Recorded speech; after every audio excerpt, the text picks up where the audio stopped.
Most hydrogen projects won't survive. Not because the technology fails, not because the funding disappears, but because the one thing that actually matters, demand, still isn't there. And right now, some of the biggest energy companies in the world are moving forward anyway. Shell is building out hydrogen hubs, signing partnerships, and integrating hydrogen into its broader energy transition strategy.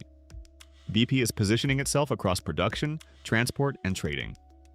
TotalEnergies is investing in green hydrogen projects tied to refineries and industrial clusters.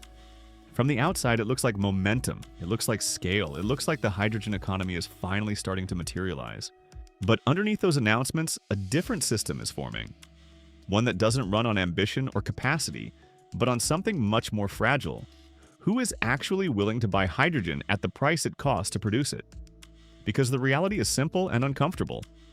Producing green hydrogen today often costs between $3 and $6 per kilogram, depending on electricity prices, utilization rates, and system design. But most industrial users, the ones that matter, are not willing to pay that. And that gap changes everything. To understand why, you have to step inside the system itself, not the headlines, not the announcements. The actual machine that turns electricity into hydrogen and hydrogen into revenue. Start with production.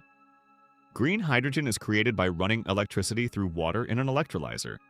The process is straightforward in principle but expensive in practice.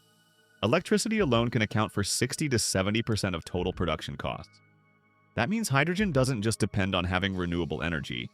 It depends on having cheap, consistent, high utilization renewable energy. And that's where the first fracture appears. Wind and solar are intermittent. Electrolyzers prefer to run continuously. If you operate them only when electricity is cheap, you reduce operating hours. If you run them continuously, you may be using expensive electricity. Either way, your cost per kilogram rises. Now scale that problem across an entire project. You need land for renewables, grid connections, water supply, electrolyzers, compression systems, storage, transport infrastructure. Each component adds cost, complexity, and risk. And every one of those costs must ultimately be recovered through a single number, the price someone is willing to pay per kilogram of hydrogen. This is where the system becomes unforgiving. Because hydrogen doesn't exist in a vacuum, it competes directly with existing alternatives.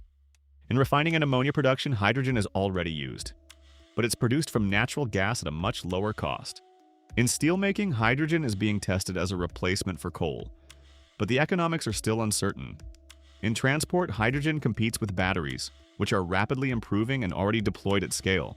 So when companies like Shell, BP, and TotalEnergies scale hydrogen production, they are not just building supply, they are placing a bet. A bet that demand will rise fast enough and at a high enough price to absorb that supply. And right now, that bet is not guaranteed. Look at how demand is actually forming. Most hydrogen projects today rely on one of three types of offtake. The first is internal demand. Refineries, for example, already consume hydrogen and can replace fossil-based hydrogen with green hydrogen. This is one of the most stable demand sources, but it's also limited. You can decarbonize existing demand, but that doesn't create new markets. The second is regulated demand. Governments can mandate the use of green hydrogen in sectors like aviation fuels, shipping, or industry. But these policies take time to implement, and they often face resistance due to cost. The third is speculative demand. New applications, new industries, new uses for hydrogen that are still being tested. This is where much of the excitement is and where most of the uncertainty lives. Because speculative demand doesn't sign long-term contracts easily. And without long-term contracts, projects struggle to reach final investment decision. This is the invisible bottleneck in the hydrogen system. Not electrolyzers, not technology, not even capital. Contracts. If you cannot secure a buyer willing to commit to purchasing hydrogen at a fixed price for 10 or 15 years, the entire financial model starts to collapse. Banks hesitate. Investors demand higher returns, risk increases. And suddenly, a project that looked viable on paper becomes extremely difficult to finance. This is why you're seeing a pattern emerge across the industry. Projects are announced, partnerships are signed, plans are drawn, and then they slow down. Not always canceled, not always abandoned, but delayed, restructured, reevaluated. Because when the moment comes to commit real capital, the system asks a simple question: who is buying? And too often the answer is unclear. This is where the contradiction becomes visible. Companies like Shell, BP, and TotalEnergies are not naive. They understand these risks. They are not scaling hydrogen blindly. They are positioning themselves across the value chain, production, infrastructure, trading, so that if and when demand materializes, they are ready. But that strategy also creates a paradox. The more they scale supply in anticipation of demand, the more they expose the absence of that demand. And that exposure creates pressure. Pressure on pricing, pressure on margins, pressure on project viability. Because if too much supply enters the system before demand is ready, prices fall.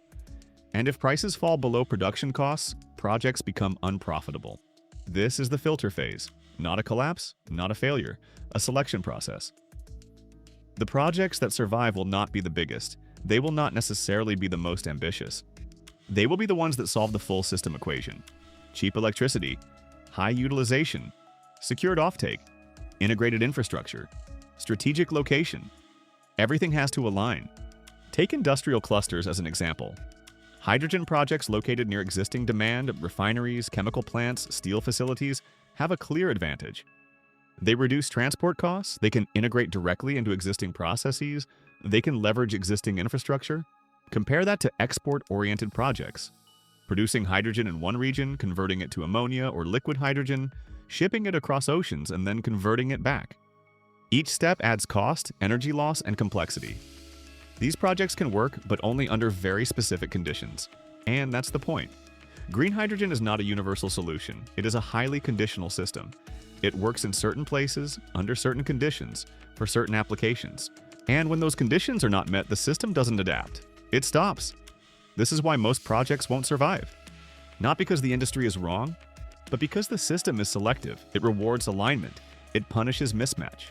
And right now, the biggest mismatch in the system is between supply ambition and demand reality. So, what happens next? There are a few possible paths.